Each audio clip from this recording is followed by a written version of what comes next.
his manifesto, and look, even Uhuru. more than half of his first term done, and a lot is yet to happen. So the newspapers have to sell their papers. Let me finish, don't interfere in the moment, because I know you are in that space. Yeah. So they would want to sensationalize things, okay? But if I was a judge, I would probably put the achievements versus those ones where the goals have not been met. But when you look at the headline, it's showing you only the ones that have not been met. So maybe I can tell you this, Indimuli, and maybe Kenyans need to be reminded.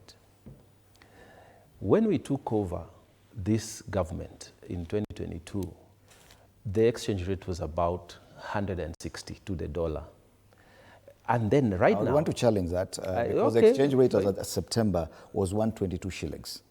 It went to 165 after President Ruto. And why I'm saying that, and I hope you'll cover my time for that, is because we came into a situation where there was no import cover for the dollar.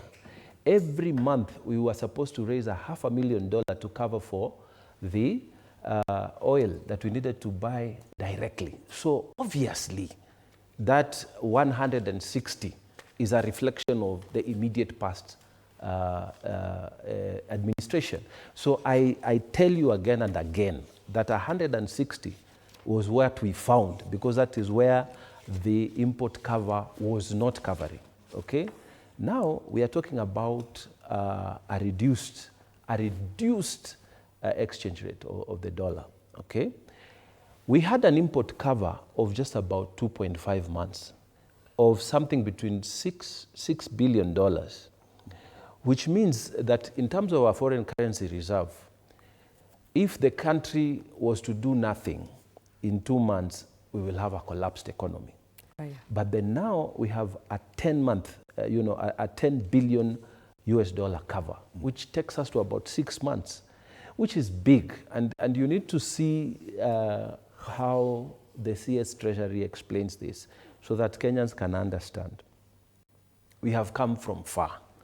We have come from far, and we need to appreciate that. And some of us who are from the coast, I want to tell you, this president has done more than any other president we've ever had since independence. There is no president. How do you qualify that? Wait, I'm coming. No, it's just a question. I'm coming. It's just a question. I'm coming. There is no president who has invested in blue economy since independence like President William Ruto.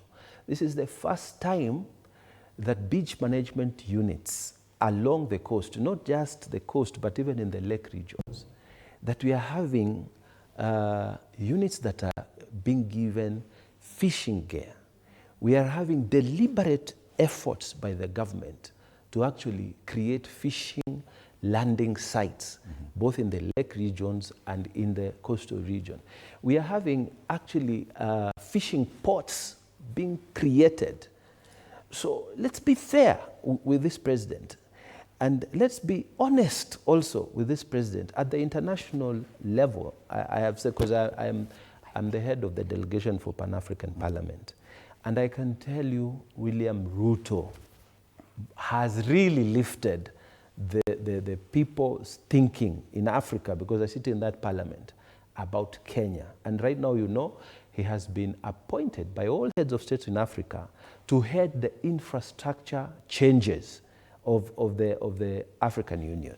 We are talking about a president who, when he came, Hustler Fund with all its problems and whatever, to date, 60 billion of Kenya shillings has been distributed. How many beneficiaries? 23 million Kenyans have benefited in one way or the other. How many Kenyans have been removed from the blacklist of the credit? 7 million Kenyans have been delisted from the credit blacklist of this of getting finance. What am I talking about? I'm saying Nation Media Group and your headlines. Please, when you are putting these headlines, also be honest enough, be fair enough, and balance it. Okay. More than any other president, you know, we have about 250,000 teachers, or thereabout, if I'm not wrong. And in his 2 years, he has done not even 76,000 teachers. Let's give him credit.